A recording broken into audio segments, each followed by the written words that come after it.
সবাইকে স্বাগত। আমরা সবাই তো ছোটবেলায় লসাগু আর গসাগুর অঙ্ক করেছি, তাই না? কিন্তু কখনো কি একটু থেমে ভেবে দেখেছি এই অতি পরিচিত ধারণার পেছনে আসল রহস্যটা ঠিক কি? চলুন আজ আমরা সেই গাণিতিক ধারণার গভীরে ডুব দিই আর এর ভেতরের সৌন্দর্যটা আবিষ্কার করি। স্কুলের দিনগুলোর কথা একবার ভাবুন তো। এই প্রশ্নটা কি কখনো মাথায় এসেছিল? ব্যাপারটা বেশ অদ্ভুত, তাই না? নামটা হলো গরিষ্ঠ বা সবচেয়ে বড়, অথচ গসাগুর মানটা হয় ছোট। আবার নামটা লঘিষ্ঠ বা সবচেয়ে ছোট, কিন্তু লসাগুর মানটা হয় বেশ বড়। আজকের আলোচনার কেন্দ্রে থাকছে এই মজার ধাঁধাটাই। এই রহস্যটা সমাধান করার জন্য আসুন আমাদের গল্পের প্রথম চরিত্রের সাথে আলাপ করা যাক, গসাগু বা HCF। ওর নামের মধ্যেই কিন্তু ওর স্বভাব আর কাজের পরিচয় লুকিয়ে আছে।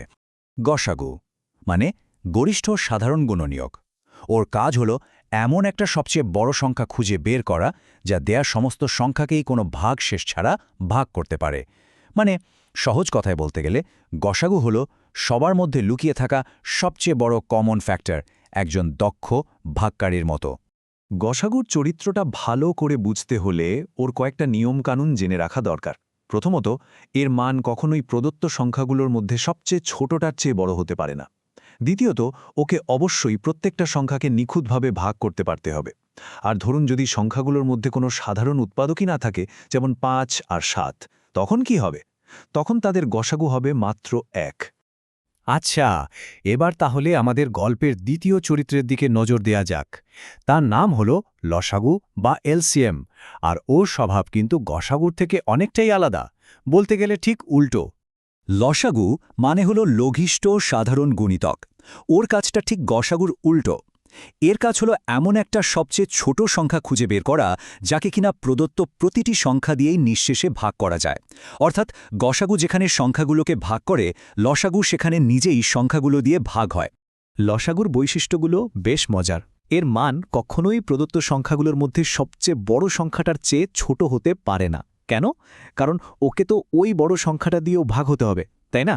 আর যদি সংখ্যাগুলো সহমৌলিক হয়, মানে তাদের মধ্যে এক ছাড়া কোনো কমন ফ্যাক্টর না থাকে, যেমন ধরুন ৩ আর ৪, তাহলে তাদের লসাগু হবে সোজা তাদের গুণফল। আর এখানেই কিন্তু লুকিয়ে আছে আমাদের সেই আসল রহস্যের সমাধান। দেখুন, গসাগুর কাজ হলো সংখ্যাগুলোকে ভেঙে একটা কমন অংশ বের করা, তাই ওর মানটা স্বাভাবিকভাবেই ছোট হয়। অন্যদিকে লসাগুর কাজ হলো সব সংখ্যাকে নিজের মধ্যে ধারণ করা, তাই ওকে তো বড় হতেই হবে। এই মৌলিক পার্থক্যটাই আমাদের সেই স্কুলের দিনের প্রশ্নের উত্তর। কিন্তু ভাববেন না যে ওরা শুধু উল্টো স্বভাবের। ওদের এই ভিন্নতার মধ্যেই একটা দারুণ, বলতে পারেন একটা জাদুকরী সম্পর্ক লুকিয়ে আছে। চলুন সেই গোপন সূত্রটা এবার উন্মোচন করা যাক। গণিতের ভেতরেই এমন সব সুন্দর সম্পর্ক লুকিয়ে থাকে যা জানলে অনেক জটিল জিনিসও একেবারে সহজ হয়ে যায়। এটাও ঠিক তেমনই একটা সম্পর্ক। আর এই হলো সেই জাদুকরী সূত্রটা। যে কোনো দুটি সংখ্যার গুণফল তাদের লসাগু আর গসাগুর গুণফলের একেবারে সমান। কি দারুণ একটা ব্যাপার, তাই না? একদম নিখুঁত একটা ভারসাম্য। বিশ্বাস হচ্ছে না? চলুন একটা উদাহরণ দিয়ে হাতে কলমে মিলিয়ে দেখি। ধরা যাক সংখ্যা দুটো হলো ১২ আর ১৮। প্রথমে এদের গসাগু বের করি, সেটা হলো ৬, আর লসাগু সেটা হচ্ছে ৩৬। বেশ, এখন ১২ আর ১৮কে গুণ করলে কত হয়? ২১৬। আর এবার যদি আমরা গসাগু আর লসাগু মানে ৬ আর ৩৬কে গুণ করি, তাহলেও কিন্তু ২১৬ই আসছে। দেখুন, একেবারে হুবহু মিলে গেল। তাহলে এই পুরো আলোচনা থেকে আমরা কি বুঝলাম? এক কথায় বললে, গসাগু আর লসাগু আসলে একই মুদ্রার দুটো পিঠের মতো। চলুন শেষবারের মতো ওদের পার্থক্যগুলো আরেকবার ঝালিয়ে নেই। তাহলে সংক্ষেপে কি দাঁড়ালো? দেখুন, মানের দিক থেকে গসাগু সবসময় ছোট বা সমান, আর লসাগু ঠিক উল্টো, বড় বা সমান। কাজের দিক থেকে গসাগু হলো যে ভাগ করে, আর লসাগু হলো যে ভাগ হয়। আর নিজেদের মধ্যে সম্পর্কটা হলো গসাগু কিন্তু সবসময় লসাগুর একটা উৎপাদক হবেই। এই কথাটা দিয়ে হয়তো ব্যাপারটা সবচেয়ে সুন্দরভাবে বলা যায়। গসাগু আর লসাগু হল একে অপরের পরিপূরক শক্তি। একজন জিনিসকে ভেঙে ছোট করে আর অন্যজন সেগুলোকে এক করে বড় কিছু তৈরি করে।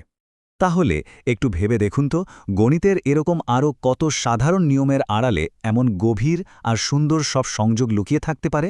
হয়তো একটু খুঁজলেই আমরা গণিতের আরও অনেক নতুন রহস্যের সমাধান পেয়ে যাব।